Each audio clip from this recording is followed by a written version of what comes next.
Assalamualaikum. Cek sound. Assalamualaikum warahmatullahi wabarakatuh. Nggak mirip ya sama Zainuddin MZ. Alhamdulillah wassalatu wassalamu ala rasulillah wa ala alihi wa sahbihi wa mawala.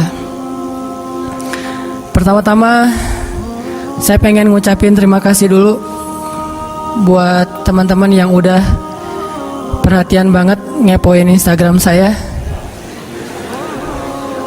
sampai tahu nama palsu saya. Ada yang bilang nama saya Mursyidin.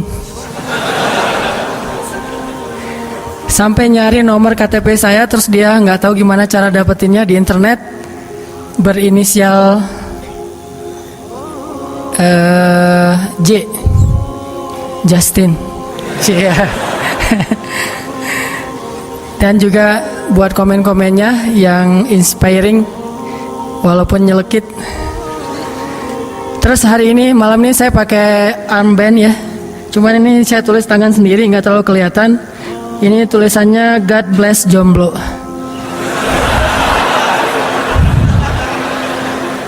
Silakan nanti kita sama-sama mengkampanyekan God bless jomblo dengan hashtag GBJ. Mudah-mudahan dengan kita terus mendoakan teman-teman single, maaf ya bukan jomblo, single. Kalau jomblo kan ngenes ya. Kalau single lumayan. Ini artinya saya sangat empati kepada nasib teman-teman. Dan terus mendoakan supaya cepat dapat bidadari. Malam ini kita akan bahas why ya. Ini nadanya harus sedikit nelangsa. Saya bacain dulu caption yang dibuat sama tukang poster tentang why. 2 tambah 2 minus 1. Udah hijrah, rajin sholat, rajin puasa, tapi kok dagangannya saya nggak selaris orang lain. Padahal kelihatannya orang itu sholatnya setahun cuma 2 kali, pas Idul Fitri sama Idul Adha. Akhirnya ninggalin juga kerjaan yang nggak halal itu, tapi sampai sekarang kok belum dapat gantinya. Katanya itu daerah yang banyak banget muslimnya, tapi kok kena bencana yang sebegitu besarnya. Ini maksudnya apa nih? Kampung halaman saya. Bacaan Quran udah lancar, kerjaan udah oke, ganteng pula. Ini berat Ganteng pula, tapi kok jodohnya belum datang aja. Kenapa tuh Neng? Ya, ganteng udah dapat kerjaan, udah baca Al-Qurannya lancar, hafiz 30 juz. Juz 30. Kok belum dapat jodoh juga? Karena dia hanya membaca Al-Quran tetapi tidak melamar. Itu jawabannya. Udah lancar baca Quran kok belum dapat jodoh? Karena dia hanya membaca Al-Quran tetapi tidak mankhitbah, tidak ta'aruf. Kadang apa yang udah kita usahain kok hasilnya gak sesuai sama matematika kita. Kok 2 tambah 2 hasilnya bukan 4. Dan masih banyak lagi pertanyaan-pertanyaan yang pernah hinggap di kepala kita. Apalagi kalau iman lagi ngedrop, bisa sampai muncul prasangka buruk kepada Allah. Nauzubillahi min dzalik. Oke. Why? Jawabannya sederhana. Karena kita membandingkan diri kita dengan orang-orang lain, atau nggak usah diri kita deh, kita membandingkan nasib orang beriman dengan nasib orang yang tidak beriman, sama-sama menggunakan dunia. Padahal Allah tidak banyak berjanji urusan dunia kepada orang beriman. Kalau mau ngebandingin, bandingkanlah orang beriman itu dengan akhirat dan orang yang tidak beriman dengan dunia. Dia dapat apa di dunia, kita dapat apa di akhirat, itu baru imbang perbandingannya. Kalau kita ngebandingin dia dapat apa di dunia, saya dapat apa di dunia, itu perbandingan yang gak matematis menurut Islam, gak logis menurut iman.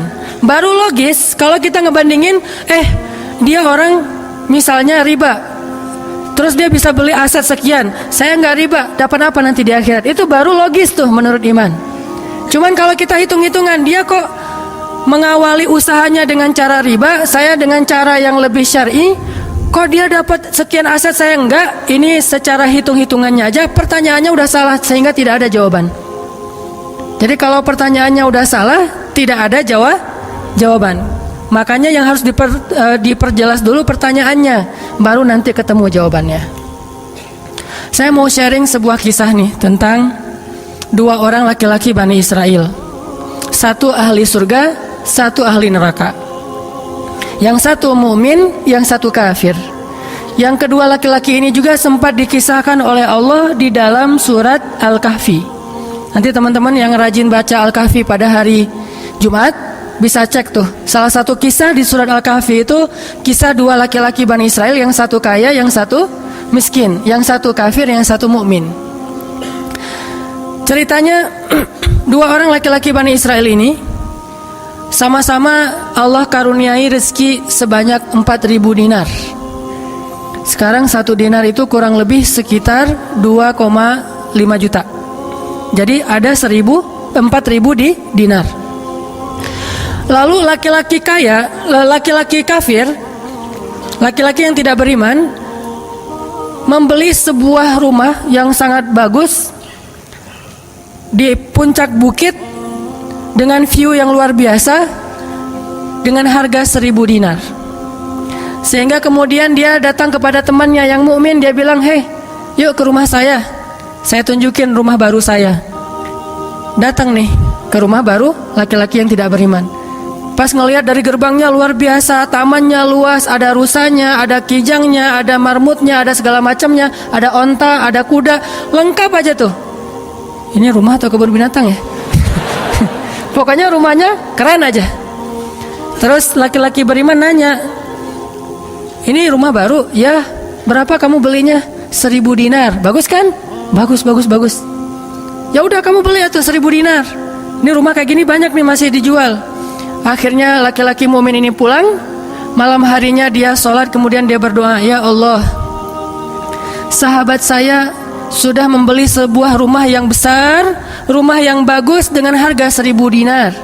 Maka besok saya ingin membeli itu di surga dengan cara bersedekah 1.000 dinar. Maka berikanlah untuk saya rumah yang lebih bagus di surgamu ya Allah." Dia sedekah 1.000 dinar. Lalu besoknya ketemu sama temannya yang tidak beriman, nanya, "Udah beli rumah?" "Udah." "Di mana?" "Nggak dekat dengan rumah saya, jauh," kata dia. "Di mana itu?" "Di surga." "Hah? Caranya gimana?" "Sedekah." "Wah, kamu mah orangnya fanatik lah, istilahnya sok soleh lah, apalah segala macam, Pak Haji." Diledekin aja tuh. Diledekin. Taulah yang udah hijrah kan gitu ya, suka ada istilah-istilah ngeledekin. Ya udah hijrah, anak masjid, apa istilah-istilahnya. Diledekin gara-gara dia bersedekah 1.000 dinar. Sebagai ganti temannya yang membeli 1.000 dinar itu bisa beli rumah yang besar. Diledekin terus. Setelah berlalu sekian lama, kemudian laki-laki yang pertama ini yang tadi tidak beriman nikah. Istrinya tuh cantiknya luar biasa, usianya ABG, cantik.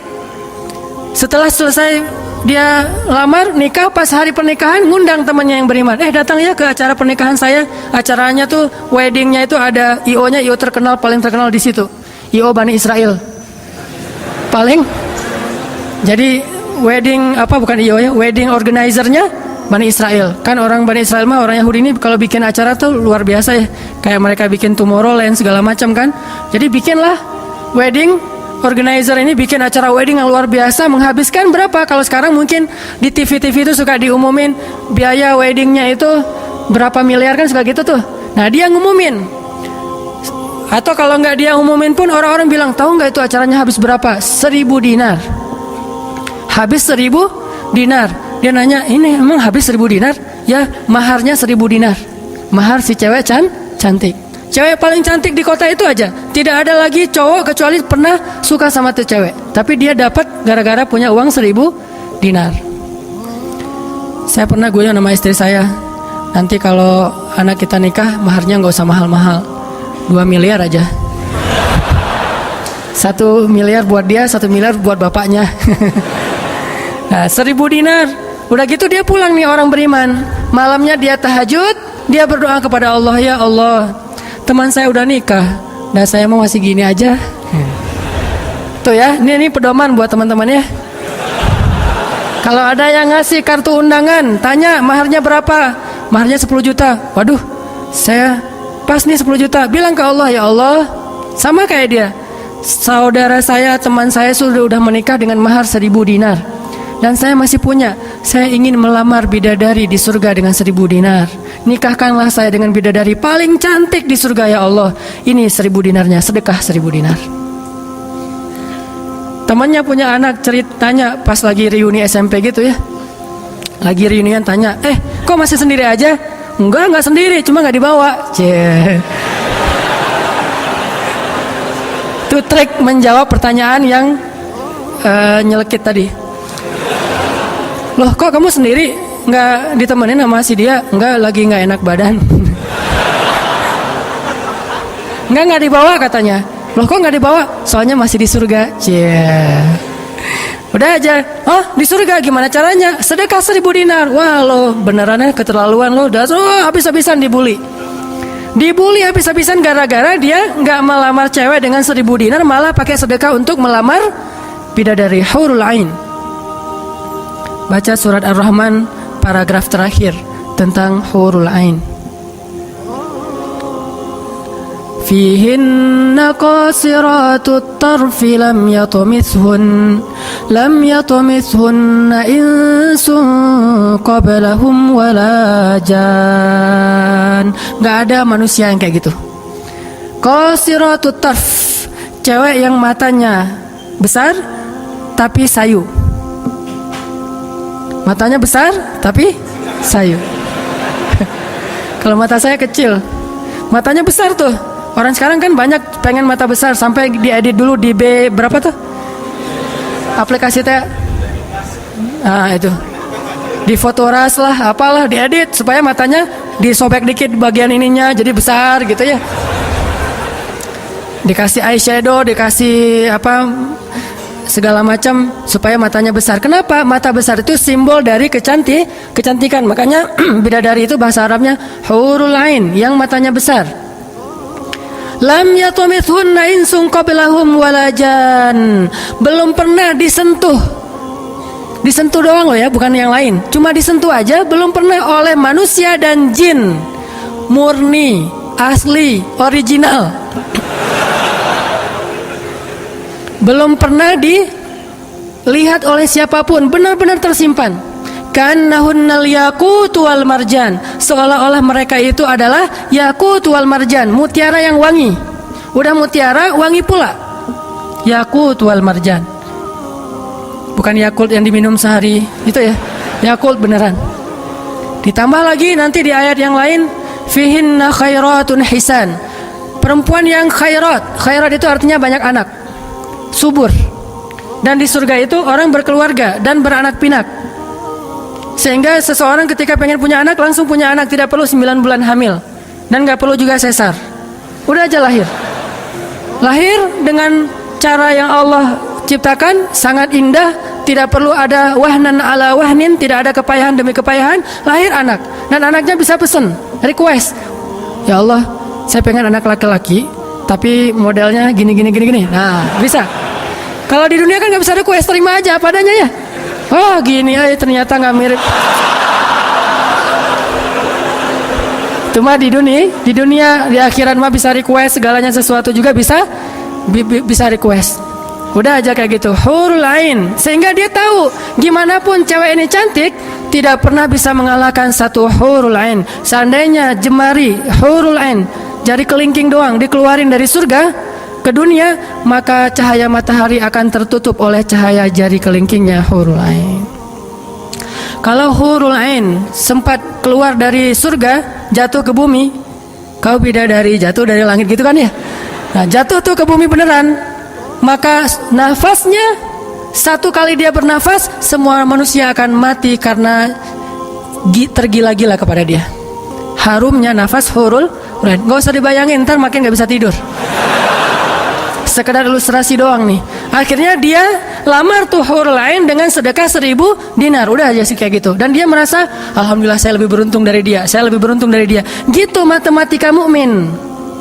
Baru setelah beberapa tahun, teman yang pertama tadi yang tidak beriman beli kebun. Kebun yang sangat luas. Lalu ngajak lagi teman yang beriman, yuk ke kebun saya. Kamu udah punya kebun? Udah, datang aja. Kamu tahu nggak nih kebun yang saya beli berapa? 2000 dinar. Kebun korma yang sangat luas, yang di dalamnya ada mata airnya sendiri, yang tidak seolah-olah tidak ada batas ketika kita memandangnya. Terus sepanjang mata memandang. Kebun kurma yang rindang, 2000 dinar.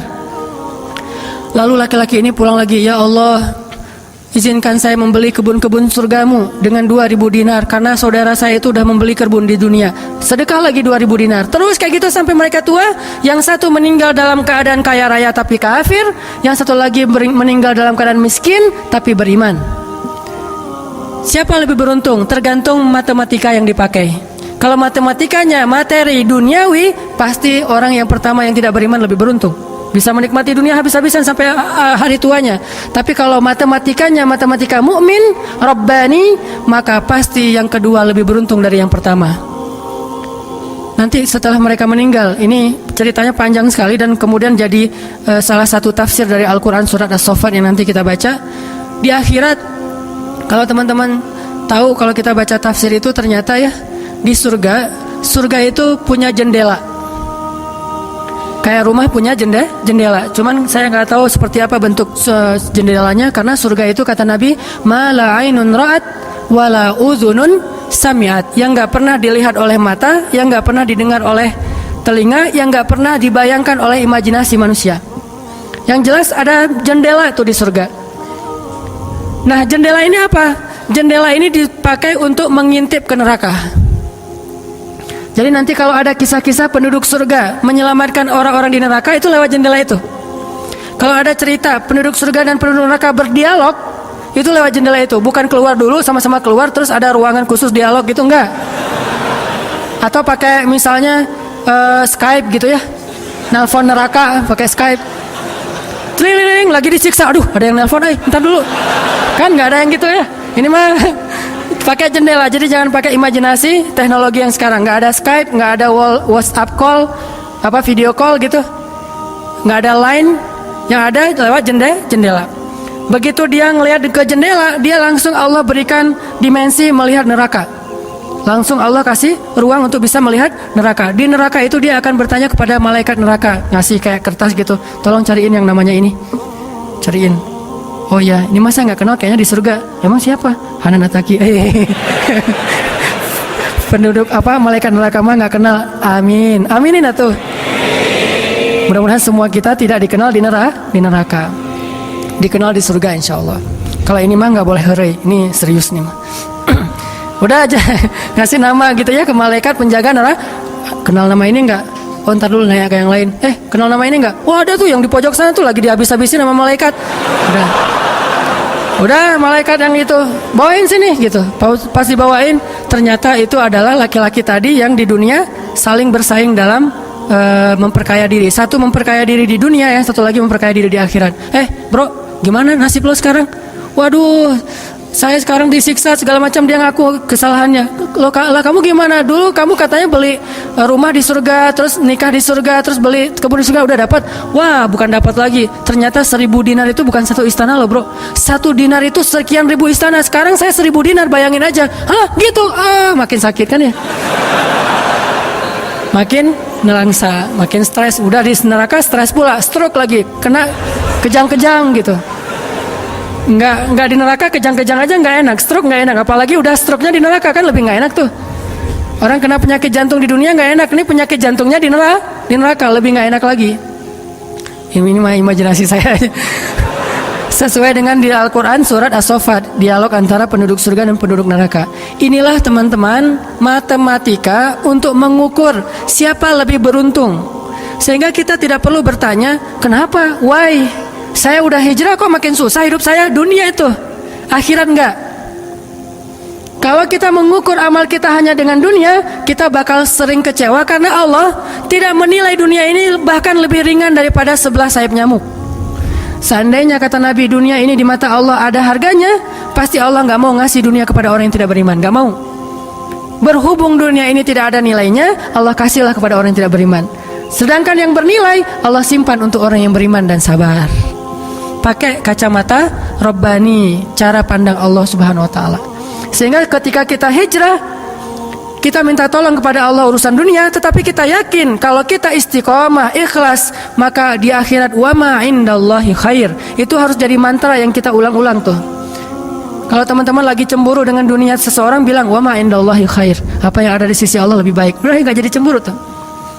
Saya pakai itu sebagai terapi buat diri saya sendiri. Kalau saya lagi ada rasa kayak kepengen apa yang orang punya, ada rasa iri, ada rasa cemburu, ada rasa kayak merasa orang lain lebih beruntung dari kita, saya selalu pakai mantra wa ma indallahi khair, wa ma indallahi khair, wa ma indallahi khair. Sehingga hilanglah rasa cemburu itu. Apa yang ada di sisi Allah lebih baik, apa yang ada di sisi Allah lebih baik, apa yang ada di sisi Allah lebih.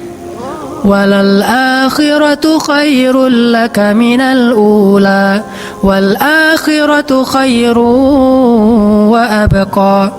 Akhirat lebih baik bagimu dan daripada dunia. Akhirat lebih baik dan lebih kekal. Itu aja yang kita ulang-ulang mantranya. Wa ma indallahi khair. Udah aja senyum. Kita yang istiqomah gini-gini aja, orang lain yang tidak istiqomah, yang sudah melenceng jadi gitu. Ya udah, apa yang di sisi Allah lebih baik. Ada yang gara-gara misalnya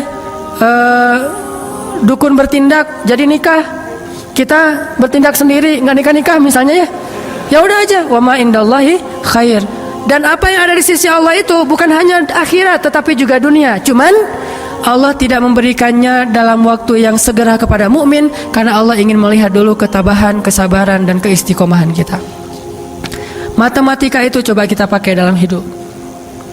Kayak saya pernah dulu banget, awal-awal saya di Bandung masih senang usaha-usaha gitu sebelum ada dakwah. Kan pertama saya masuk ke Bandung bukan berdakwah. Lama-lama setelah lelah berusaha akhirnya berdakwah. Karena nggak mendapatkan kebahagiaan hanya dengan harta. Kan dulu saya pernah usaha bisnis pulsa yang saya pernah cerita. Ada 60 cabang pulsa saya di Bandung. Terus naik lagi bisnis jual beli mobil bekas. Beli, jual. Terus terakhir pernah main properti walaupun nggak sampai punya klaster, sampai punya perumahan, tapi 1-2 properti beli, jual lagi, perbaiki, jual dan segala macam. Waktu itu saya sempat hampir kegoda sama teman saya yang beli beberapa aset ruko di daerah Antapani. Dulu Antapani nggak seperti sekarang, masih murah-murah tuh rukonya. Dan kan cepat banget tuh perkembangan Antapani ya. Dia beli tuh 1 ruko di Antapani dengan DP, lalu dia cicil. Nah, cicilannya ini dibayar oleh yang kontrak. Kebetulan ruko dia dikontrak oleh warung Padang.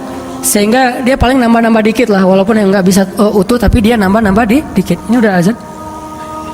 Udah? Oh, nanti ceritanya next, insya Allah habis sholat isya. Barakallah. Bismillahirrahmanirrahim.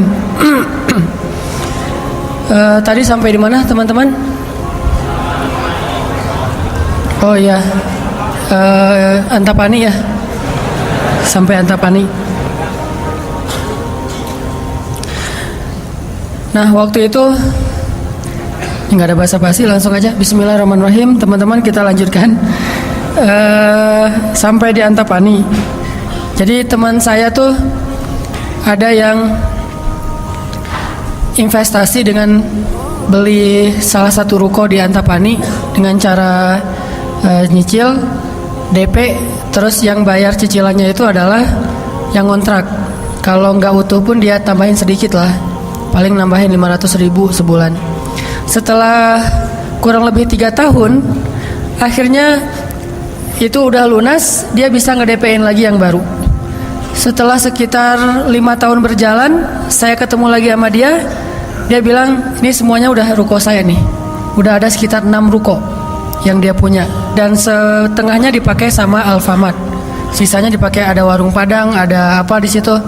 Sehingga dengan cara dia bisa cepat berkembang. Saya di awal menganggap diri saya itu agak-agak idealis. Anggapan pertama, waduh saya ini kayaknya terlalu idealis kali ya gitu. Mulai galau kan, mulai tidak istiqomah. jangan-jangan saya terlalu kaku nih dalam agama, lagi nyari-nyari dalil mana nih yang membolehkan gitu kan ya.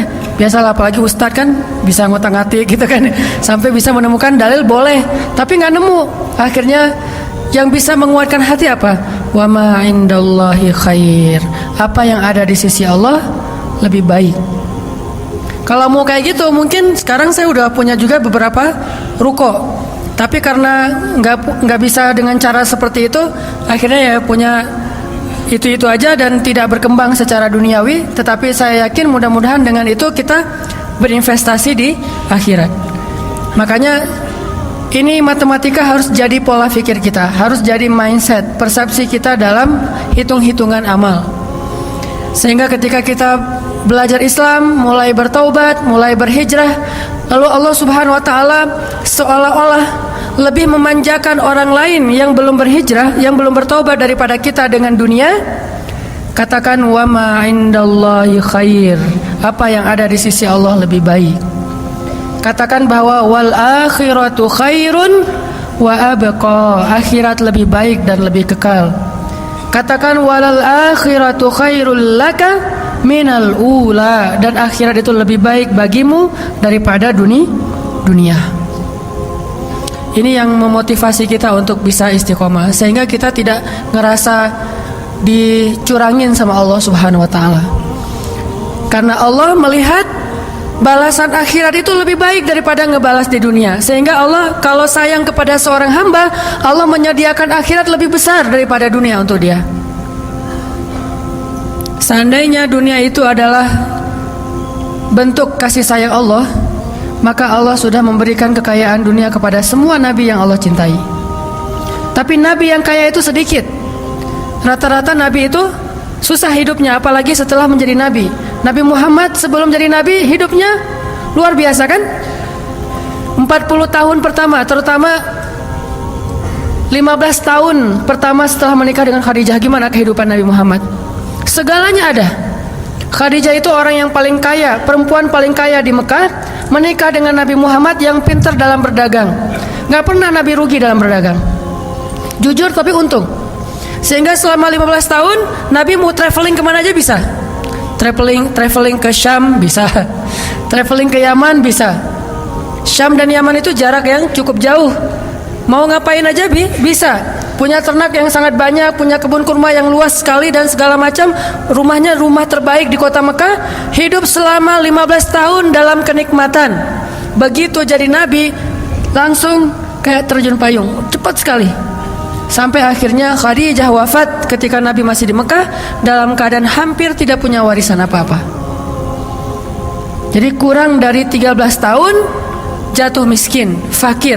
Sampai ketika hijrah ke Madinah, Aisyah curhat. Apa kata Aisyah? Di rumah Rasulullah itu lebih dari 1 bulan tidak ada asap di dapur.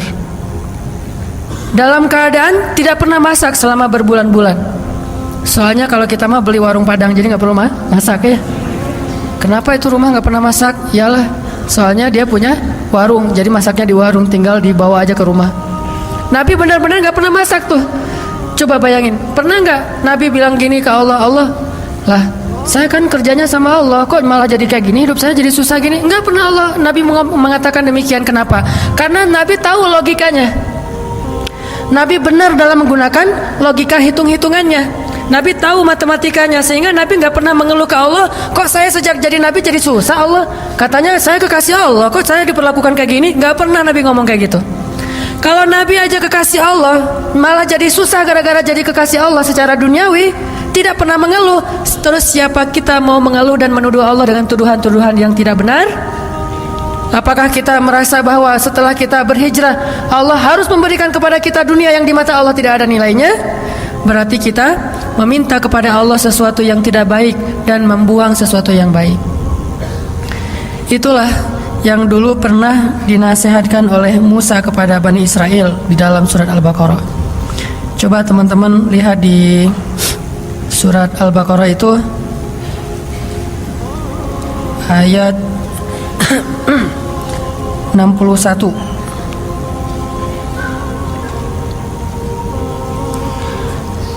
A'udzu billahi minasy syaithanir rajim. وإذ قلتم يا موسى لن نصبر على طعام واحد فادع لنا ربك يخرج لنا مما تنبت الأرض من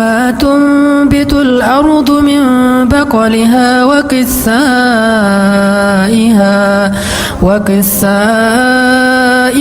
وفومها وعدسها وبصلها. Apa yang terjadi ketika orang-orang Bani Israel hijrah ke Palestina? Lalu mereka mengeluh di Palestina karena setelah mereka hijrah, hidup mereka tidak menjadi lebih baik secara duniawi.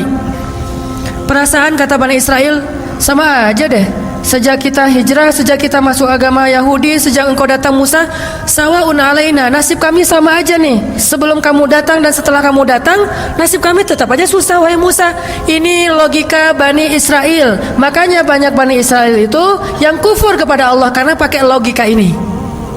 Logika 2 tambah 2 4. Itu logika Bani Israel. Kalau dalam urusan agama, beda kalau dalam urusan matematika. Jangan bilang, "Dek, 2 tambah 2 berapa?" 4. Bani Israel. Jangan. Itu mah matematika. Kalau dalam urusan agama itu logika Bani Israel. Mereka selalu menghitung-hitung itu dengan logika matematika duniawi. 2 tambah 2 4. Sehingga mereka selalu mengeluh, "Ya Musa, sama saja nasib kami engkau datang dan engkau tidak datang dulu, sama-sama susah. Terus apa baiknya dengan kedatangan wahai Musa?" Mereka menghitung kebaikan itu hanya dari sisi materi saja. Padahal kedatangan Musa telah mengeluarkan mereka dari perbudakan kalau mau dihitung lebih jujur di urusan dunia. Kedua, dengan kedatangan Musa, mereka akhirnya diselamatkan dari kejahatan dan kekejaman Firaun yang membunuh anak laki-laki mereka dan memperbudak anak perempuan. Apakah mereka lupa? Afala ta'qilun ya Bani Israel? Tidakkah kalian berfikir wahai Bani Israel? Ditambah lagi dengan janji Allah untuk Bani Israel, Allah bukakan langit dan bumi untuk Bani Israel. Bayangin, Bani Israel lagi hijrah nih dari Mesir ke Palestina. Di tengah jalan haus. Musa haus ngadu. Hashtag semuanya viral, haus Bani Israel. Hashtagnya haus. Akhirnya Nabi Musa berdoa kepada Allah, "Ya Allah, beri mereka air." Keluarlah mata air satu untuk Bani Israel yang ada 12 suku. Berapa? 12 gitu? Lupa Ya gitu deh. Oh ini nih.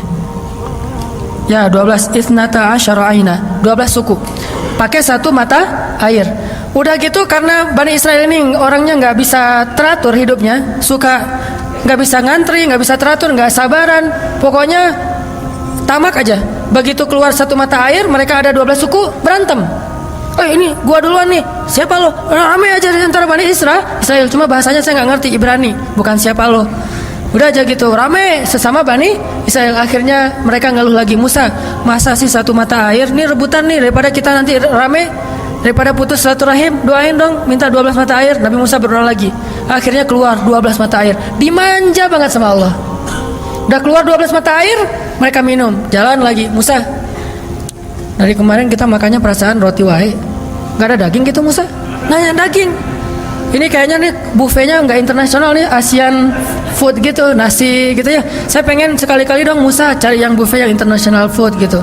Akhirnya Allah kasih man nawassal, kasih burung datang sendiri untuk disembelih. Datang tuh burung terbang depan Bani Israel, nunduk langsung gini. Enggak. Coba burung Bani Israel. Coba ada nggak burung kayak gitu sekarang? Bebek gitu ya. Pak, hari ini kita masak bebek. Oh boleh. Bebek datang seperti bebek teh. Yam, yaitu ayam datang. Nggak ada kan sekarang kan ya? Allah tundukkan burung yang liar kepada Bani Israel, datang untuk disembelih langsung dibakar terus makan. Kemudian keluar lagi makanan-makanan luar biasa datang dari langit seperti datang kepada Maryam alaihissalam. Masih ngeluh juga. Terus jalan lagi. Musa haredang cenah. Panas. Datang awan menaungi Bani Israel. Mana ada manusia, bangsa di muka bumi ini selain para nabi yang dinaungi awan sepanjang perjalanan, coba, kecuali Bani Israel dan orang-orang modern yang pakai kendaraan udah tertutup ya. Kalau dulu mah Bani Israel kemana mereka pergi awan ngikutin. sana ya kata Awan saya. Bukan si Iwan, Awan. Udah aja jalan. Bani Israel mana? Kadang-kadang suka iseng. Nih lihat ya Awannya nih ikutin kita nggak ya? Lari, Awannya ikut lari. Namanya Bani Israel iseng. Tapi Allah masih diakal-akalin sama mereka kan? Yang pernah saya cerita, disuruh bayar zakat, mereka katakan kami mah zakat 2,5% mah itu orang pelit lah. Kalau zakat mah nggak usah tanggung-tanggung 2,5%, 10% kan Islam 2,5%, Nasrani 10%, Bani Israel 100%. Hah? Sampai Musa aja kaget 100%. Benar gitu syariatnya 100%? Wah Musa 100% ya. Kami berani memberikan zakat 100%. Caranya gimana? Dikumpulin semua gandumnya, dilempar ke langit, terus dia bilang ya Allah ambil sesukamu, yang jatuh ke bumi itulah hak saya. Itulah Bani, saya lempar semuanya, gandum, roti, segala macam, korma dilempar ke langit. Ya Allah ambil sesukamu ya Allah. Yang jatuh ke bumi berarti engkau ridho untuk saya. Mana ada yang nyangkut di tengah antara langit dan bumi kan? Pasti semuanya jatuh ke bumi. Oh berarti Allah nggak memerlukan itu, ya udah untuk kita aja. Yang penting kan kita udah niat nih 100%. Tapi Allah nggak mau nerima, ya udah itu akal-akalan Bani Israel. Makanya mereka ngeluh, ya Musa, di Palestina itu tidak ada sayur mayur. Kami kangen makanan-makanan di Mesir. Kalau teman-teman tahu Mesir itu sebetulnya nggak tandus-tandus amat. Mesir itu ada bagian yang salju. Jadi kalau mau ngerasain Eropa bisa ke bagian itu. Ada yang bagian yang benar-benar padang pasir, ada yang bagian yang subur luar biasa. Nah, sampai mereka kangen dengan sayur-sayuran Mesir. Kangen dengan bayam, kalau di kita mah kangen dengan singkong, kangen dengan jengkol. Ya, pernah kangen jengkol? Karena nggak pernah keluar Bandung. Kalau keluar Bandung pasti kangen jengkol. Misalnya umroh gitu ya. Ada restoran Indonesia, Mang ada jengkol di Mekah. Kalau tanya orang Arab, jengkol. Bahasa Arabnya tidak ada jengkol. Soalnya bahasa Arabnya tidak ada jengkol. Mahada kata orang Arab, jengkol yang aroma ya. Intinya orang Bani Israel kangen dengan makanan Mesir. Terus apa kata Nabi Musa? Qala tastabdiluna alladhi huwa adna billadhi huwa khair. Apakah kalian meminta untuk menukar sesuatu yang buruk dengan sesuatu yang lebih baik? Maksudnya apa? Kenapa kalian ingin dibayar oleh Allah dengan dunia ketika kalian beriman? Kalau Bani Israel itu kalau beriman hitung-hitungan banget. Habis beriman harus rezekinya berlimpah. Habis beriman harus terbebas dari segala masalah. Habis beriman harus dimanjain banget dunianya. Itu pola pikir Bani Israel. Sedangkan para nabi dan orang-orang yang beriman gak kayak gitu cara berpikirnya. Setelah beriman Allah uji, maka mereka mengatakan ini untuk melihat apakah saya jujur dalam iman atau munafik. Seperti kata Bilal. Ketika Bilal beriman, dengan qadarullah dia ketahuan imannya oleh tuannya Umayyah bin Khalaf. Lalu disiksa oleh Umayyah bin Khalaf. Setelah disiksa berhari-hari, Umayyah ngomong gini, Bilal, mana Tuhan kamu? Coba lihat tuh, kamu disiksa-siksa, Tuhan kamu gak pernah ngebelain kamu, Muhammad juga gak pernah ngebelain kamu. Jadi kamu tuh sebetulnya kasihan, tinggal sendiri, gak pernah dibelain oleh siapa-siapa. Kalau gak saya nyelamatin kamu, kamu akan celaka, wahai Bilal. Apa kata Bilal? Ya Umayyah, udah gak bilang lagi Tuhan, dia mah udah beriman. Gak ngomong lagi Tuhan, gak ngomong lagi gitu. Kalau saya diuji atau disiksa karena keimanan saya, itu berarti Allah ingin melihat kesabaran saya. Maka kalian akan melihat sabar saya lebih kuat daripada sabarnya orang Arab. Karena orang Arab Mekah itu terkenal dengan keteguhan dan kesabarannya. Saya akan lebih sabar daripada laki-laki Arab dan akan lebih kuat daripada gunung Uhud. Bilal tahu itu. Jadi bukan ya juga ya Umayyah, udah deh balik lagi aja kayak dulu. Enggak, Bilal mah gak ngomong kayak gitu. Kan orang suka pundung gitu ya. Pundung fisabilillah. Baru hijrah Allah kasih ujian pundung. Aduh, sama aja udah hijrah gak hijrah tetap aja gak bisa dapat jodoh. Nah gitu kan. Akhirnya udahlah sekalian kayak dulu aja. Aduh sama aja, ternyata udah rajin ngaji, belum kelihatan juga ke atas, masih aja gak ada yang kecantol misalnya kan ya. Aduh udah rajin udah pindah kerjaan, tetap aja belum dapat kerjaan yang lebih baik. Kata Allah, wa may yattaqillah yaj'al lahu makhraja. Mana? Wa yarzuqhu min haitsu la yahtasib. Mana tuh? Jawabannya Allah berikan itu setelah Allah lihat kesabaran kita. Kalau Allah belum melihat kesabaran kita, Allah nggak akan kasih apa yang Allah janjikan. Karena yattaqillah bukan hanya taubat tetapi sabar, itu satu paket. Takwa itu At-ta'ah was-sabr, itulah takwa. Taat dan sabar, itulah takwa. Wa may yattaqillah, siapa yang taat lalu sabar, baru Allah janjikan yaj'al lahu makhraja wa yarzuqhu min haitsu la yahtasib wa may yattaqillaha yaj'al lahu min amrihi yusra wa may yattaqillaha yukaffir anhu sayyi'atihi wa yu'zim lahu ajra. Itu semua janji Allah bagi orang yang takwa, dan takwa itu taat dan sabar. Kalau taat doang tapi nggak sabar, pundung tadi, maka Allah tidak punya janji apapun dengan dia. Ini logika yang dipakai oleh Allah, hitung-hitungan matematikanya Allah Subhanahu wa taala, sehingga kita tidak kecewa.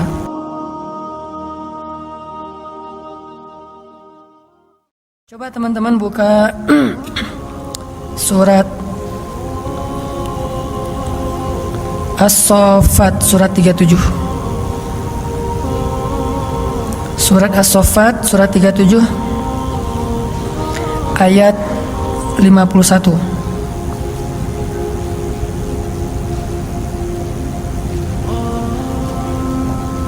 Atau 50 deh. Surat 37 ayat 50. Ini saya bacain dulu ya. Nanti setelah itu kita renungkan. Bismillahirrahmanirrahim. فأقبل بعضهم على بعض يتساءلون قال قائل منهم إني كان لي قرين يقول أئنك لمن المصدقين أإذا متنا وكنا ترابا وعظاما أئنا لمدينون قال هل أنتم مطلعون فاطلع فرآه في سواء الجحيم قال تالله إن كدت لتردين ولولا نعمة ربي لكنت من المحضرين أفما نحن بميتين إلا موتتنا الأولى وما نحن بمعذبين إن هذا لهو الفوز العظيم لمثل هذا فليعمل العاملون أذلك خير نزلا أم شجرة الزقوم. Ini adegan yang tadi saya kisahkan di surga dan neraka. Fa'aqbala ba'duhum 'ala ba'di yatasaalun. Orang-orang di surga nanti saling kenal lagi tuh. Kita tuh cuma nggak kenal sesama kita tuh cuman awal-awal berbangkit doang. Likulli imri'in minhum yawma idzin sya'nu yughnih. Itu cuma berlaku pada saat awal bangkit. Ketika kita awal bangkit dari kubur tuh kita nggak akan saling kenal. Nggak mikirin, siapa kok kamu di sebelah saya? Nggak usah dilanjut. Nanti jadi nggak benar. Udah aja gitu ya. Jadi pas awal berbangkit kita tidak saling kenal, dan semua dibangkitkan kata Nabi dalam keadaan tidak berbusana dan tidak dikhitan. Kata Aisyah, aduh malu sekali hari itu. Kata Nabi, ya Aisyah, bagaimana seseorang bisa merasakan malu padahal hari itu hari ketika setiap orang sibuk dengan urusannya sendiri-sendiri. Seorang ayah lari dari keluarganya, suami lari dari istrinya, dan seterusnya. Tapi setelah adegan itu, manusia nanti akan saling kenal lagi. Makanya muncul adegan saling memberi pertolongan, saling menghujat, saling menimpakan dosa-dosa, saling menuntut. Itu berarti udah kenal. Nah, di surga manusia saling kenal lagi tuh. Sehingga kata Allah, fa'aqbala ba'duhum 'ala ba'dhi yatasaalun. Manusia akan bertemu lalu saling bertanya. Kata mereka, ini kan ali qarin loh. Ada lohnya. Ini kan ali qarin. Apa artinya? Dulu saya tuh punya teman loh, kata dia. Ini kata dia sama orang yang penduduk surga. Apa temannya? Teman yang tadi di dunia yang saling berlomba-lomba dalam 1000 dinar. Yang satu 1000 dinar beli istana, yang satu lagi 1000 dinar beli istana di surga. Yang satu 1000 dinar nikah di dunia, yang satu lagi nikah di surga. Yang satu lagi 2000 dinar beli kebun di dunia, yang satu lagi 2000 dinar beli di surga. Qarinun, teman dekat saya ketika di dunia. Yaqulu ainnaka laminal musaddiqin. Apakah kamu sungguh-sungguh termasuk orang yang membenarkan hari berbangkit dan seterusnya sampai kalimat qala hal antum muttali'un. Berkatalah pula ia, maukah kamu meninjau temanku itu? Kata dia kepada siapa? Kayak tadi kepada malaikat. Malaikat, tolong cariin dong teman saya yang ini. Oh, ini mah nggak ada di daftar surga. Dia mah di neraka. Oh, gitu ya. Udah pergi aja ke jendelanya surga. Lalu melihat ke arah neraka. Ketika bertemu di neraka, fattala'a itu gini. Jadi ittala'a itu ngelihat itu kayak melongo gitu. Kan surga di tempat yang tinggi, neraka di tempat yang rendah, yang dalam. Dari surga dia ngelihat ke bawah, ke neraka. Fattala'a, ayat berapa tuh? 55. Fattala'a fara'ahu fi sawa'il jahim. Lalu dia lihatlah saudara atau temannya itu di dalam neraka yang sangat panas, menyala-nyala. Dan melihatnya itu nggak pakai teropong segala macam. Aduh, nggak kelihatan. Saya minusnya udah ini. Ada ini nggak optik nggak di sini? Cari di neraka nggak ada. Ngelihat langsung penglihatan orang-orang di surga itu basirah, sangat bening, jelas, sehingga bisa melihat ke dalam neraka.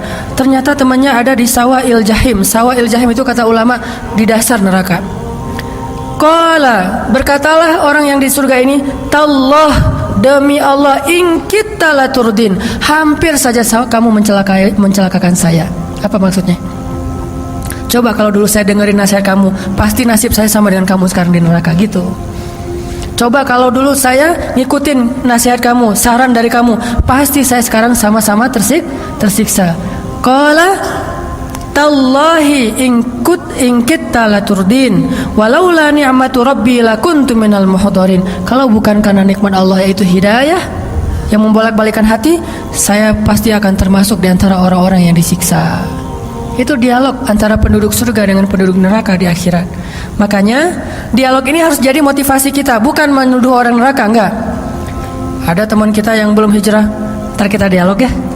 Enggak usah gitu, itu mah sombong. Baru ngelihat teman kita yang misalnya masih mabuk gitu ya. Ntar kita dialog ya. Aku mah di atas, kamu di bawah. Maksud lo apa? Kamu di neraka, saya di surga. Nanti lihat kita, lo baca aja di surat As-Saffat. Saya yang akan ngomong kayak gitu ke kamu. Nggak boleh kayak gitu. No judgment ya. Nggak boleh menghakimi orang lain. Cuman ini bukan untuk menghakimi orang lain, tapi untuk memotivasi diri kita. Beda ya. Bukan untuk menghakimi orang lain, tapi untuk memotivasi diri kita. Karena bisa jadi orang yang tadi kita hakimi ternyata sama-sama di surga. Kita sama-sama di surga, kata dia. Nggak ada dialog yang seperti kamu gambarin. Oh gitu ya, nggak jadi dialognya. Nggak jadi, soalnya saya udah hijrah juga misalnya. Dialognya jadi fa'aqbala ba'dhum ala ba'dhin yatasaalun. Dialognya tuh di ayat yang tadi pertama, saling sama-sama di surga. Kalau di Al-Waqiah, yatufu alaihim wildan mukhalladun bi akwabi wa abariqa wa ka'sim min ma'in la yusaddauna anha wa la yunzafun. Jadi nanti mereka lagi ngobrol gitu ya, terus lewat pelayan-pelayan anak muda yang mukhalladun, yang kekal, bawa ka'sin, gelas-gelas bening dari permata dan menuangkan khamr. Jadi kita minumnya di surga itu khamr, tapi khamr berkualitas tinggi, yang kalau di dunia mungkin tidak ada nilai yang sanggup membayar khamr itu. Satu tetesnya aja lebih mahal daripada dunia dan seisinya. Sedangkan khamr di dunia, kadang kita ada khamr yang di beberapa kafe itu satu gelasnya atau satu botolnya 5 juta. Saya pas ngelihat harganya, wah 5 juta, mending saya kredit motor nih. Namanya juga orang pas-pasan. Orang 5 juta itu untuk minum doang tuh. Kita 5 juta lumayan bisa modal usaha. Di dunia aja khamr bisa 5 juta satu botol. Di akhirat satu tetesnya lebih mahal daripada dunia dan seisinya. La yusaddauna anha wa la yunzifun. Tidak akan mabuk orang yang meminum minuman itu. Minum sesukanya, lezatnya lebih lezat, tetapi tidak akan menghilangkan pikiran atau akal mereka. Jadi kita tos, gimana dulu di dunia? Wah, kenapa kamu mabuk gitu? Ternyata dia bawa dari gitu ya, nggak boleh ya, nggak boleh Pak. Saking ada sahabat yang kayak gitu? Ada, mau mati aja bawa khamar, bukan ke surga bawa khamar ya, mau mati aja bawa khamar. Siapa dia? Seorang sahabat Nabi yang udah hijrah tapi nggak bisa berhenti minum. Cuma itu doang yang dia belum bisa hijrah, yang lain udah hijrah. Sehingga dia berdoa, dia bilang ke anak-anaknya, wahai anak-anakku, kalau ayah nanti meninggal, kuburkanlah ayah di bawah pohon anggur. Sehingga buah-buah anggur yang jatuh ke tanah yang sudah busuk kemudian masuk ke dalam tanah, cairannya itu bisa membasahi tulang-tulang ayah. Coba, saking ediknya dengan khamar. Sampai meninggalnya aja pengen di bawah pohon anggur. Itu artinya bawa khamar ke akhirat.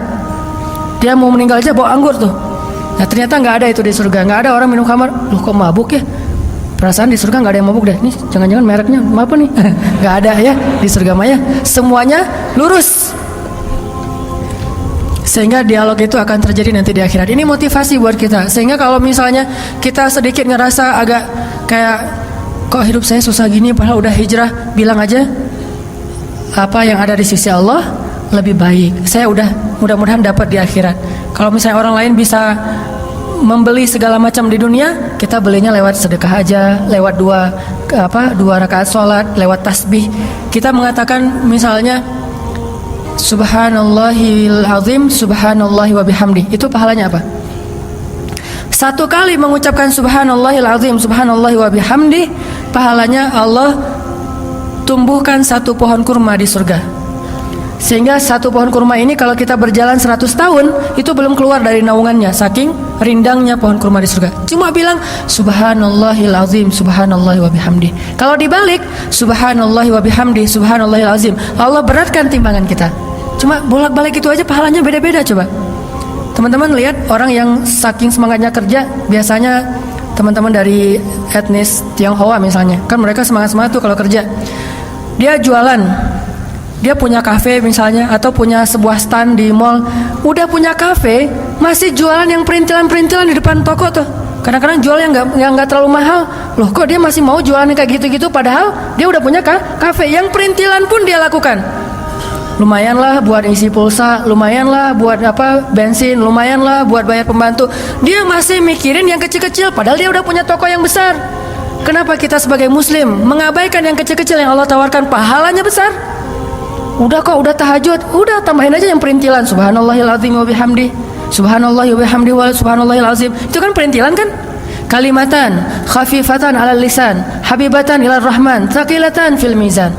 Subhanallahi wa bihamdi, subhanallahil azim. Itu perintilan loh. Gampang ngucapinnya, tetapi pahalanya luar biasa di sisi Allah SWT. Jadi nggak boleh bilang kan udah tahajud, kan udah umroh, kan udah tilawah, kan udah. Sama kayak orang tadi, kan udah punya toko, kenapa masih jualan yang kecil-kecil di depan tokonya? Begitu juga kita, kan udah tahajud, kenapa masih mikirin subhanallah, subhanallahan? La haula wala quwata illa billah. Itu adalah satu box perhiasan di dalam surga, disimpannya di bawah arasy, bukan di bawah tempat tidur, di bawah arasy. Siapa yang mengucapkan la haula wala quwata illa billah, Allah memberikan kanzun. Kanzun itu kayak harta terpendam yang tersimpan di bawah arasy Allah Subhanahu wa taala. Sehingga pas kita nanti masuk surga insyaallah, tiba-tiba Allah mengatakan, "Abdi, hambaku, ini untuk kamu." Ya Allah, ini dari mana? Dari la haula wala quwata illa billah. Wahai hambaku, ini untuk kamu. Dari mana? Dari subhanallah, dari alhamdulillah, dari Allahu akbar, dari la ilaha illallah. Artinya kalau orang membeli dunia dengan hal-hal yang kayak gini, kita membeli akhirat dengan hal-hal yang seperti itu. Dan wa ma indallahi khair. Itu teman-teman logika yang saya pengen sharing. Dan para sahabat semuanya menggunakan logika ini walaupun nasib mereka beda-beda. Ada Abu Hurairah yang makan aja susah, ada Abdurrahman bin Auf yang susah kalau nggak makan, selalu makan gitu ya. Ini beda dua sahabat. Abu Hurairah kan makan susah kan ya, dia susah dengan kemiskinannya. Abdurrahman susah dengan kekayaannya. Abdurrahman, ngapain kok kamu sedih? Saya kaya. Oh, kaya sedih ya. Ada orang kaya sedih. Usman, kenapa kamu kok diam aja? Ya ini saya lagi mikir kok saya kaya ya. Aduh, sombong gini kalau lagi di kita mah ya. Kaya tapi dia mikir, aduh, kok kaya ya? Salat nangis, kenapa salatnya lagi nangis? Banyak masalah ya? Enggak, justru saya nggak punya masalah. Nggak punya masalah, nangis. Kalau kita banyak masalah nangis, kalau sahabat nggak punya masalah nangis. Kenapa? Mereka yakin orang yang miskin itu lebih duluan masuk surga daripada orang kaya 500 tahun. Cuman sih orang kaya kalau udah masuk surga lebih tinggi nanti karena dia sedekah. Tapi kan 500 tahun lumayan ya. 500 tahun terkatung-katung di padang mahsyar, coba ngapain? Coba kalau kita divonis masuk penjara 500 tahun, gimana tuh? Dan nggak sehari pun nggak masuk penjara kan? Karena langsung dibawa ke kuburan. Divonis karena dia bersalah maka dia akan dikurung di dalam penjara selama 500 tahun. Coba sama aja seumur hidup kan? Bayangin 1500 tahun itu di padang mahsyar, itu paling sedikit jaraknya dengan orang miskin. Makanya Nabi berdoa, ya Allah, hidupkan saya sebagai orang miskin, matikan saya sebagai orang miskin, bangkitkan saya bersama orang miskin. Berani? Kalau berani kita doain nih bareng-bareng nih. Berarti emang kita butuh belajar. Termasuk saya sih, saya juga nggak pernah berani. Saya ngedoa kayak gitu. Saya tahu semua doa Nabi itu baik, tapi yang ini saya nggak berani. Begini, ya Allah, coba kalau kita minta, ya Allah berikan kepada saya apa yang diminta oleh Rasulullah. Jangan ngomong gitu. Jangan-jangan kita nggak sanggup dengan apa yang diminta oleh Rasulullah. Salah satunya doa tadi tuh. Sanggup nggak? Ya Allah, saya susah mau doa, nggak tahu mau minta apa. Ya kayak Rasul aja deh, ya Allah, gitu. Ternyata Rasulullah mintanya apa? Ya Allah, hidupkan saya sebagai orang miskin. Begitu kita udah amin, miskin nih. Allah, masalahnya di mana ya dari doa saya? Ini mah orang nggak ngerti ya nih. Nah, ini kenapa bisa kayak gitu? Gara-gara dia nggak paham logika Allah. Dia minta aja terus nggak tahu cara pandang Allah itu luar biasa. Allah itu maha bijaksana, sedangkan kita butuh kebijaksanaan dari Allah Subhanahu Wa Taala. Makanya kalau belum berani doa, ya Allah hidupkan saya sebagai orang miskin, doa kayak Umar aja. Ya Allah, ini agak lebih dikit nih, lebih ringan dikit. Kalau nanti kan berat banget tuh. Ini agak medium lah, nggak terlalu bold. Ini yang medium ya, yang mediumnya gini. Ya Allah, berikanlah bagi saya harta secukup yang saya butuhkan. Secukup yang saya butuhkan.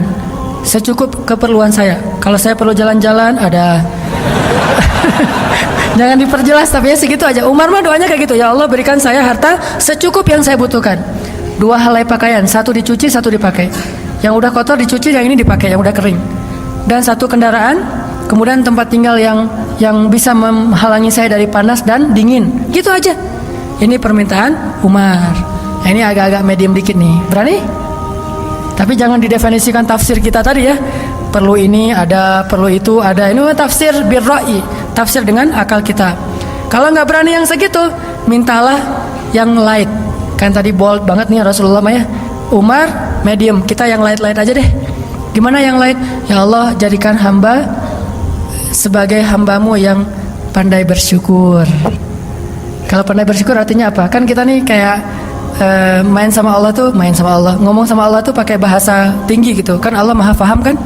Ya Allah, jadikanlah hamba sebagai orang yang pandai bersyukur. Artinya apa? Berarti Allah kasih nikmat dan kasih kepada kita hati yang bersyukur. Itu paling light. Ada di atas itu? Nggak ada lagi. Udah segitu aja. Kalau kita minta, ya Allah berikan saya rezeki yang sebanyak-banyaknya, jangan lupa, dan juga hati yang pandai bersyukur. Inni as'aluka ilman nafi'a wa qalban syakira wa rizqan wasi'an. Jangan rizqan wasi'an, tapi qalban kufur. Nah, ini nauzubillah min dzalik. Seperti Sa'labah. Oke, itu aja yang bisa saya sampaikan pada malam ini. Mudah-mudahan bermanfaat. Kesimpulannya apa, teman-teman? Kesimpulannya, wa ma indallahi khair. Jadi jawabannya dari 2 tambah 2 adalah wa ma indallahi khair. Logika hitung-hitungan orang beriman dengan orang kafir itu berbeda. Orang kafir segalanya dihitung dengan duniawi, orang beriman segalanya dihitung dengan ukhrawi, yaitu surga Allah SWT. Sehingga kita tidak putus asa dan juga tidak bersedih hati. Likaila tahzanu ala ma fatakum wala tafrahu bima atakum. Supaya kalian tidak berputus asa terhadap apa yang luput dari kalian dan juga tidak lupa diri terhadap apa yang Allah berikan kepada kalian. Terakhir, marilah kita berdoa. Dan saya selalu mengingatkan teman-teman, jangan lupa doain saudara kita di Gaza atau Palestina, di Aleppo, di Suriah, di Homs, dan juga di Irak, di Rohingya. Karena kita mungkin belum mampu membantu mereka dengan yang lebih besar daripada doa, maka jangan pelit dalam berdoa.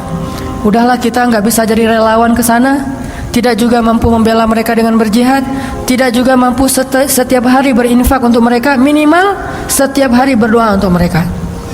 Karena media kita hampir tidak meliput sama sekali nasib mereka, sehingga seolah-olah mereka itu nggak ada masalah apa-apa. Padahal kemarin di Hong Kong ada mobil bus kecelakaan masuk jurang aja, cuma 8 orang luka-luka, nggak meninggal, 8 orang luka-luka gara-gara bus masuk ke bukan jurang sih, selokan gitu, ada yang luka-luka 8 orang, semua media meliput. Giliran kaum muslimin ratusan ribu orang dibombardir di negara-negara itu, tidak ada yang meliput. Mudah-mudahan Allah Subhanahu wa taala memberikan mereka pertolongan, karena nasib mereka luar biasa sangat memilukan. Kalau nggak kita sebagai saudaranya yang mendoakan, lalu siapa? Kemudian mudah-mudahan juga media-media yang dipegang oleh kaum muslimin bisa concern menyuarakan hak-hak orang yang tertindas. Ini bukan hanya masalah agama, tapi masalah kemanusiaan yang lebih universal. Jadi kalau ada orang yang ngomong alasan 1000 alasan, saya kira dia berarti tidak punya lagi nilai kemanusiaan atau semangat kemanusiaan dalam hatinya. Kemudian kita doakan juga supaya Indonesia ini bisa ikut membantu negeri-negeri yang tertindas itu secara politik dan juga atas nama negara, bukan hanya atas nama bangsa. Berita terakhir, Raja Qatar sudah menyediakan sebuah kota di Palestina. Dia bikin kota, bukan bikin apartemen, bikin kota yang ada sekitar ratusan apartemen. Raja Qatar nih bikin kota di Palestina khusus untuk korban perang. Jadi korban perang itu bisa ngungsi ke kota itu, jadi kayak kota baru gitu. Dan lebih luas daripada Kota Baru Parahyangan, sekitar 3 kali lipat daripada Kota Baru Parahyangan. Bayangin, Kota Baru Parahyangan dibikin oleh seorang raja dan hanya dikhususkan gratis buat korban perang. Ini kalau penguasanya beriman, dan kita berdoa untuk penguasa-penguasa kita, semoga Allah Subhanahu wa taala menetapkan hatinya dalam keimanan dan memberikan ke dalam hatinya keberanian dan inisiatif untuk membela kebenaran itu benar dan kebatilan itu batil, sehingga tidak ada keraguan-raguan di dalam hatinya. Bismillahirrahmanirrahim. Alhamdulillahirabbil alamin. Alhamdulillahilladzi an'ama 'alaina ni'matal iman wal islam. Allahumma ij'alna laka dzakkarin, laka syakkarin. Allahumma ilaika aslamna wa bika amanna wa 'alaika tawakkalna wa bika khasamna. Na'udzu bi'izzatika an tudhillana. Antal hayyul ladzi la yamut wal insu wal jinnu yamutun. Allahumma zalamna anfusana zulman katsira fa innahu la yaghfiru adh-dhunuba illa anta faghfir lana maghfiratan min 'indika warhamna innaka antal ghafurur rahim. Rabbana atina min ladunka rahmah وهيئ لنا من أمرنا رشدا واجعل لنا من كل ضيق مخرجا ومن كل هم فرجا ومن كل عسر يسرا. اللهم انصر الإسلام والمسلمين. اللهم انصر المسلمين في فلسطين. اللهم انصر المسلمين في سوريا. اللهم انصر المسلمين في العراق. اللهم انصر المسلمين المستضعفين المظلومين في روهينيا. اللهم انصر المجاهدين في كل مكان. اللهم وحد صفوفهم وسدد رميهم واشفي جرحاهم وارحم شهداءهم. اللهم ألف بين قلوب المسلمين كما ألفت بين قلوب المهاجرين والأنصار. اللهم اجعل بلدنا إندونيسيا هذا بلدا آمنا وارزق أهله من الثمرات من آمن منهم يا رزاق. اللهم اهدي شباب المسلمين. اللهم استر عورات المسلمين. اللهم انصر ديننا. اللهم انصر ديننا. اللهم انصر دعوتنا هذه. اللهم انصر دعوتنا هذه. اللهم اغفر لنا ولوالدينا ولوالدينا يا ربنا ولأمهاتنا ولآبائنا ولإخواننا ولأخواتنا ولأساتذتنا ولجميع المسلمين. اللهم اغفر لنا فإنه لا يغفر الذنوب إلا أنت وتب علينا إنك أنت التواب الرحيم. اللهم إنا نسألك الهدى والتقى والعفاف والغنى. اللهم إنا نسألك رضاك والجنة ونعوذ بك من سخطك والنار. ربنا هب لنا من الصالحين ربنا اجعلنا مقيم الصلاة ومن ذرياتنا ربنا وتقبل دعاء ربنا هب لنا من أزواجنا وذرياتنا قرة أعين واجعلنا للمتقين إماما يا ودود نسألك الود يا ودود نسألك الود يا ودود يا أرحم الراحمين نسألك الرحمة والود ربنا آتنا في الدنيا حسنة وفي الآخرة حسنة وقنا عذاب النار وأدخلنا الجنة مع الأبرار يا عزيز يا غفار يا رب العالمين يا أرحم الراحمين. Engkaulah yang maha terpuji di langit dan di bumi. Seluruh makhlukmu memujimu dan bertasbih kepadamu siang dan malam ya Allah. Tidak sedikit pun pujian-pujian kami menambah keagunganmu ya Allah, dan tidak sedikit pun dosa-dosa kami mengurangi dan merugikanmu ya Allah. Engkau maha terpuji. Engkau tidak butuh kepada hamba-hambamu, kamilah yang butuh kepada Engkau ya Allah. Hilangkanlah sifat sombong di dalam hati kami, terutama sombong kepadamu ya Allah. Kami berlindung dari sifat sombong. Tidak mungkin orang yang memiliki sombong sekecil zarrah pun masuk surga ya Allah. Engkaulah yang maha agung, Engkau maha mulia ya Allah. Sedangkan kami hina, kami rendah di hadapanmu ya Allah. Kami butuh kepadamu ya Allah. Ampunkanlah dosa kami ya Allah. Ampunkanlah dosa ayah ibu kami ya Allah. Ampunkanlah dosa ibu kami ya Allah. Jika ibu kami pernah punya salah kepada kami ya Allah, sesungguhnya kedurhakaan kami lebih besar daripada kesalahan ibu kami ya Allah. Jika ayah kami pernah menyakiti hati kami ya Allah, sesungguhnya dosa-dosa kami kepada beliau jauh lebih banyak ya Allah. Ampunkanlah dosa ibu kami ya Allah. Jika dia pernah salah kepadamu ya Allah, itu karena ibu kami tidak faham, tidak mengerti. Dia belum belajar Islam sedalam yang kami pelajari, karena waktunya dihabiskan hanya untuk mendidik kami, waktunya dihabiskan untuk menafkahi kami ya Allah. Hampir tidak punya waktu bagi ayah ibu kami untuk belajar Islam, duduk di dalam majelis ilmu sebagaimana yang kami alami, karena mereka bersusah payah untuk bisa menafkahi anak-anaknya. Ampunkanlah dosa mereka ya Allah. Ampunkanlah dosa ayah dan ibu kami ya Allah. Rahmati keduanya ya Allah. Sayangi keduanya ya Allah. Sayangi ayah kami ya Allah. Sayangi ibu kami ya Allah, seperti mereka menyayangi kami ya Allah. Seperti diam-diam mereka mengasihi kami ya Allah. Jadikan setiap tetes susu ibu kami sebagai kebaikan di sisimu ya Allah baginya, dan jadikan setiap tetes keringat ayah kami sebagai kebaikan di sisimu untuknya ya Allah. Ya Arhamar Rahimin, anugerahkanlah untuk kami anak-anak yang soleh-soleha. Janganlah Engkau menghukum kami karena kedurhakaan kami kepada ayah ibu kami. Engkau menghukum kami dengan kedurhakaan anak-anak kami kepada kami ya Allah. Sesungguhnya Engkau menghukum seseorang sesuai dengan amal perbuatannya. Janganlah Engkau menghukum kedurhakaan kami dengan kedurhakaan anak kami kepada kami ya Allah. Ampunkanlah dosa kami. Siapa lagi yang bisa mengampuni dosa selain Engkau ya Allah? Siapa lagi yang bisa menghapus segala kesalahan selain Engkau ya Allah? Siapa lagi yang bisa kami harapkan segala kebaikan kecuali kepadamu ya Allah? Iyyaka na'budu wa iyyaka nasta'in. Iyyaka na'budu wa iyyaka nasta'in. Kepadamu kami berserah diri ya Allah. Kami berhijrah dengan niat mencari ridha-Mu ya Allah. Ingin memperbaiki diri kami ya Allah, ingin meninggalkan keburukan-keburukan di masa lalu kami ya Allah. Terimalah kedatangan kami ya Allah di sisi-Mu, sebagaimana Engkau menerima kedatangan kaum muhajirin kepada orang-orang Ansor di Madinah ya Allah. Sesungguhnya pertolongan-Mu dan penerimaan-Mu lebih baik daripada penerimaan kaum Ansor. Terimalah kami ya Allah, bimbinglah kami di sisi-Mu ya Allah. Janganlah Engkau lepaskan kasih sayang-Mu dari kami. Janganlah Engkau melepaskan rangkulan-Mu dari kami. Rangkul kami ya Allah dalam kasih sayang-Mu. Janganlah Engkau biarkan kami tersesat setelah mendapatkan petunjuk. Beri kami kekuatan untuk melawan hawa nafsu kami sendiri ya Allah. Beri kami kekuatan untuk melawan keburukan-keburukan yang ada dalam diri kami sendiri ya Allah.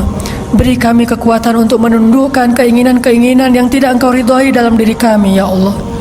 Beri kami kekuatan dan keistiqomahan untuk terus berada di jalan-Mu ya Allah. Ya Rabbana, tolonglah saudara-saudara kami di seluruh dunia ya Allah. Tolonglah saudara-saudara kami yang tertindas di Palestina ya Allah. Tolonglah saudara-saudara kami yang tertindas di Suriah ya Allah, di Aleppo ya Allah, yang setiap hari jatuh korban dari orang-orang yang tidak berdosa, anak-anak kecil yang bahkan baru saja lahir ya Allah, baru saja menghirup udara di dunia sudah kembali kepadamu dalam keadaan terzalimi ya Allah. Tolonglah saudara-saudara kami di Suriah, tolonglah saudara-saudara kami di Irak, tolonglah saudara-saudara kami yang terusir di Rohingya ya Allah. Siapa lagi yang bisa menolong mereka selain Engkau ya Allah? Engkau maha kuasa atas segala sesuatu. Wa makaru wa makarallahu wallahu khairul makirin. Orang-orang kafir itu punya rencana jahat, sedangkan Engkau maha mengetahui rencana mereka. Gagalkanlah segala rencana jahat mereka ya Allah. Bantulah saudara-saudara kami yang berjihad di seluruh dunia ya Allah, yang membela agamamu ya Allah, yang difitnah seolah-olah mereka para penjahat, padahal mereka lah yang membela orang-orang yang tertindas, mereka lah yang membela anak-anak yatim, mereka lah yang melindungi para janda-janda yang terusir dari rumahnya sendiri ya Allah. Bantulah mereka, satukanlah barisan mereka, janganlah Engkau biarkan mereka berpecah belah, karena hanya mereka harapan kami setelah Engkau ya Allah. Ya Rabbana, beri petunjukmu kepada pemimpin-pemimpin kami ya Allah. Sayangilah pemimpin-pemimpin kami ya Allah. Jadikanlah pemimpin-pemimpin kami pemimpin yang adil ya Allah. Hilangkanlah rasa dengki dari hatinya ya Allah. Lenyapkanlah kesombongan dari hatinya ya Allah. Sesungguhnya Engkau maha menerima doa hamba-hambamu. Kami tidak ingin pemimpin-pemimpin kami celaka karena kemurkaan-Mu ya Allah. Karena jika Engkau murka tidak ada yang bisa menghalangi ya Allah. Sebelum Engkau marah kepada setiap orang-orang yang durhaka, beri mereka petunjuk ya Allah. Beri petunjuk kepada seluruh pemimpin-pemimpin kami, dan bimbinglah ulama-ulama kami, dan kuatkanlah kami agar setia di dalam barisan para ulama kami ya Allah. Ya Rabbana, jadikanlah negeri kami yang tercinta ini Indonesia negeri yang aman, dan berilah rezeki kepada orang-orang yang beriman di dalamnya ya Allah. Dan berikanlah kepada kami orang-orang solih yang akan memimpin kami dengan keadilan dan ketakwaan. Anugerahkan untuk kami keturunan-keturunan Umar bin Khattab yang adil. Anugerahkanlah untuk kami keturunan-keturunan Umar bin Abdul Aziz. Anugerahkanlah untuk kami pemimpin seperti Nur bin Zinki. Anugerahkanlah untuk kami pemuda-pemuda seperti Ashabul Kahfi. Anugerahkanlah untuk kami pemuda-pemuda seperti Muhammad Al-Fatih. Anugerahkanlah untuk kami pemuda-pemuda yang pemberani, yang cerdas, yang kreatif, yang solih, yang di tangan mereka Engkau akan memenangkan agamamu ya Allah. Berilah petunjuk kepada para pemuda Islam di Bandung, pemuda Islam di seluruh Indonesia ya Allah. Berkahilah pertemuan kami ini ya Allah. Maafkanlah jika kami punya banyak dosa di dalam pertemuan ini ya Allah. Mungkin kami terlalu berlebihan, mungkin kami salah ucap, ampunkanlah dosa kami ya Allah. Rabbana, beri kami kebaikan di dunia dan kebaikan di akhirat, dan lindungilah kami dari api neraka. Barakallahu li wa lakum. Subhanakallahumma wa bihamdika asyhadu an la ilaha illa anta astaghfiruka wa atubu ilaik. Assalamualaikum warahmatullahi wabarakatuh.